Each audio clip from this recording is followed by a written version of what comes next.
Un motoneigiste perd la vie en Abitibi-Ouest et le Centre d'amitié autochtone de Val-d'Or fête ses 50 ans. Le TVA Nouvelles commence maintenant.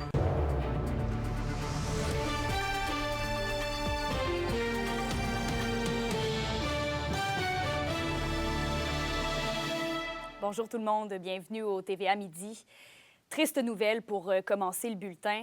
Un motoneigiste octogénaire a perdu la vie hier dans un face-à-face impliquant un automobile en Abitibi-Ouest, dans le secteur du lac Sauvage. Selon les informations préliminaires, l'homme en question circulait en sens inverse dans l'accotement de la route 393. C'est donc hier, vers 15 heures, que les policiers de la Sûreté du Québec ont été appelés à se rendre sur les lieux d'une collision impliquant deux véhicules. Le motoneigiste cherchait vraisemblablement à rejoindre un sentier et pour une raison toujours inconnue, il serait entré en collision avec un véhicule. À l'arrivée des services d'urgence, l'octogénaire présentait des blessures graves, a donc été transporté au centre hospitalier où son décès a par la suite été constaté. Une enquête est toujours en cours pour comprendre les causes et circonstances du drame. Et maintenant, du côté de Val-d'Or, le Centre d'amitié autochtone célèbre ses 50 ans. Et pour l'occasion, l'organisation a dévoilé sa programmation et les festivités pour souligner le tout. Et Alexis, le Centre d'amitié se dit fier du parcours jusqu'à maintenant. Je vais donc poursuivre. Donc oui, ils sont heureux du chemin parcouru et surtout des actes de sensibilisation transmis à la population dans un monde où les peuples autochtones étaient malheureusement reniés de la société il y a de cela à peine 50 ans. C'est un projet qui pouvait paraître osé dans le temps, mais qui aujourd'hui est fort efficace. Bon, il reste du chemin à parcourir, mais le constat est que le centre aide grandement au niveau des peuples autochtones.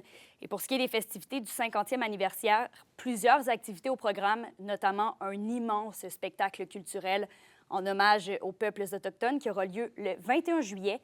Et juin, oui. Et le lendemain, dimanche 22 juin, un immense brunch retrouvailles avec tous les membres qui ont fait partie de proche ou de loin de ces 50 ans.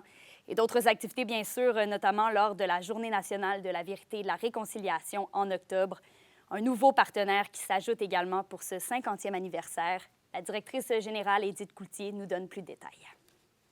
À travers l'action du Centre d'amitié autochtone, qu'on amène nos gens à manifester cette grande fierté. La population autochtone dans les villes a augmenté au cours des 50 dernières années. C'est 60 des membres des Premières Nations qui vivent à l'extérieur d'une communauté.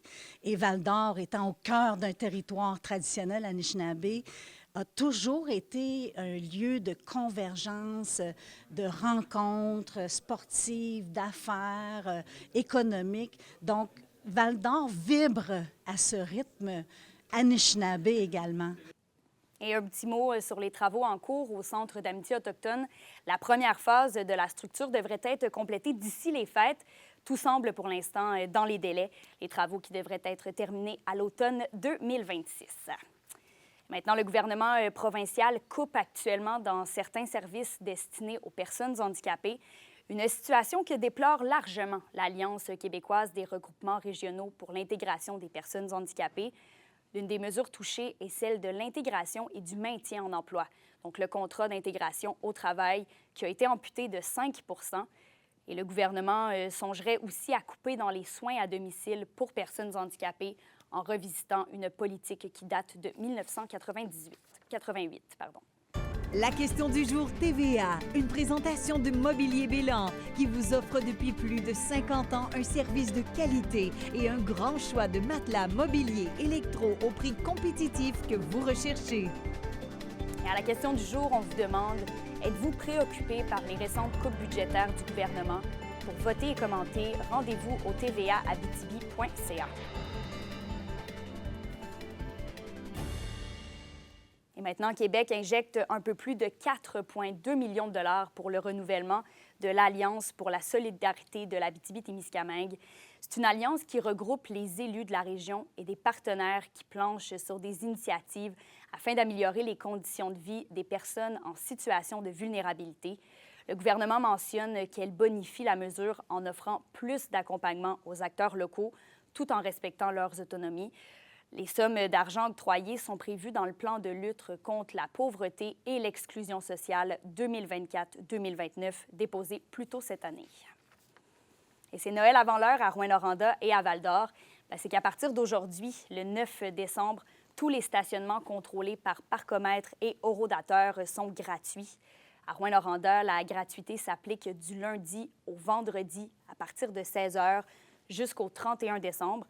Et tous les week-ends, le stationnement est gratuit en tout temps. Idem pour les jours fériés des 25 et 26 décembre, ainsi que des 1er et 2 janvier. Et pour Val-d'Or, c'est un petit peu différent. La gratuité sera à partir de 16 h et s'applique jusqu'au 20 décembre.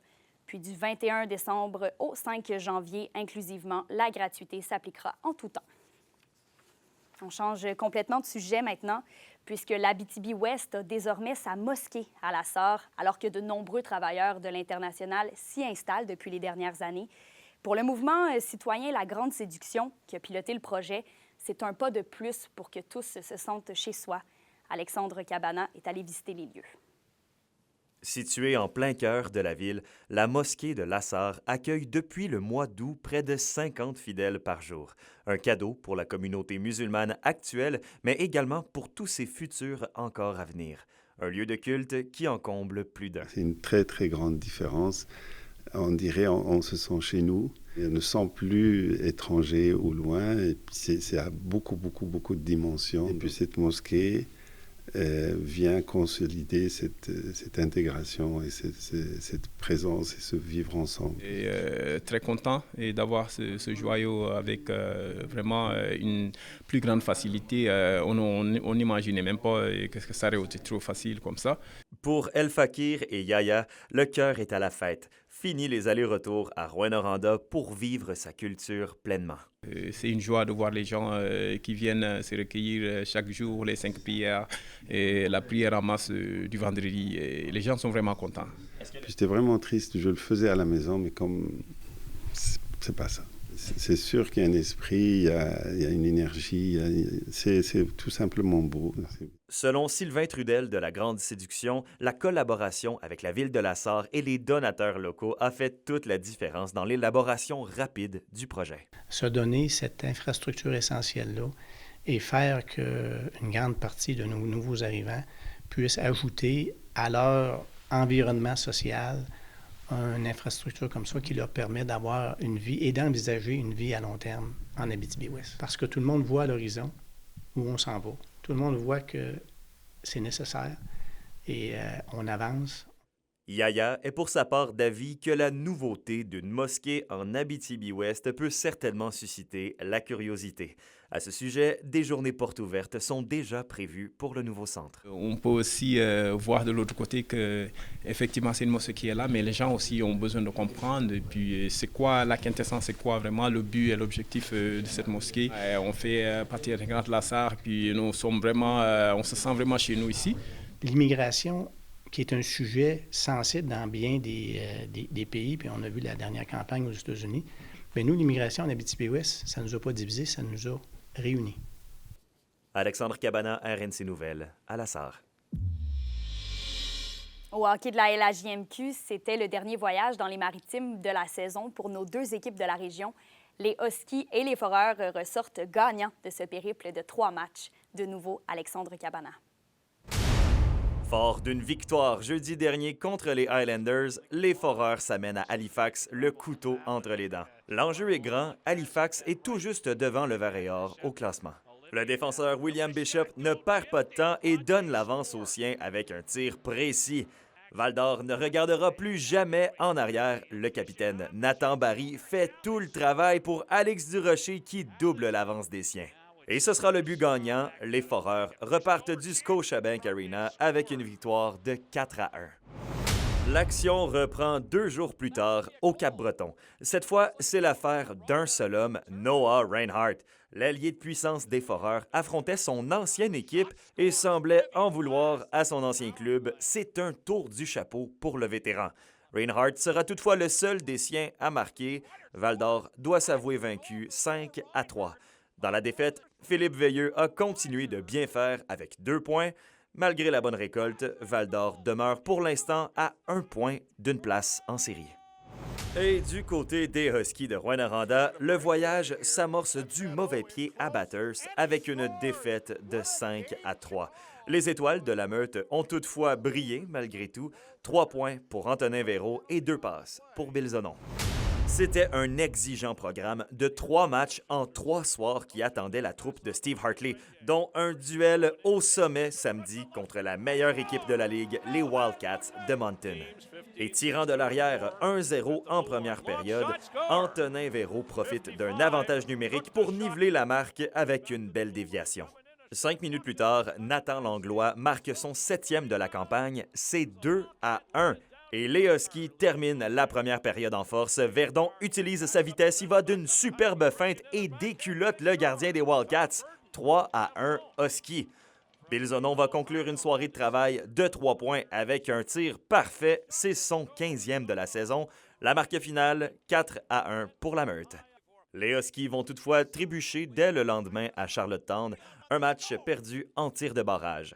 Bill Zonon va terminer sa fin de semaine en beauté, 7 points en 3 matchs pour le Grand Bill. C'était Alexandre Cabana pour RNC Nouvelles. À la météo, on a un lundi assez frisquet. Présentement, il fait autour de moins 10 degrés, mais les températures vont atteindre les moins 21 cet après-midi. Tant en Abitibi qu'au Témiscamingue, ce sera des nuages avec de la neige intermittente. Une accumulation de 5 cm est prévue plus au sud. Et ce sera le même scénario aussi pour ce soir et cette nuit. On aura encore des averses de neige, moins 18 degrés en Abitibi et moins 17 au Témiscamingue. Et en terminant, le jury va très bientôt délibérer dans le procès de Philippe Leclerc, lui qui est accusé d'avoir involontairement tué son oncle. Donc cet après-midi, les jurés vont recevoir les instructions du juge et seront ensuite séquestrés pour la délibération. Notre journaliste, encore une fois, Alexandre Cabana, sera justement au palais de justice pour suivre le tout. On vous donne les détails au bulletin de ce soir. Passez une belle journée. À plus tard.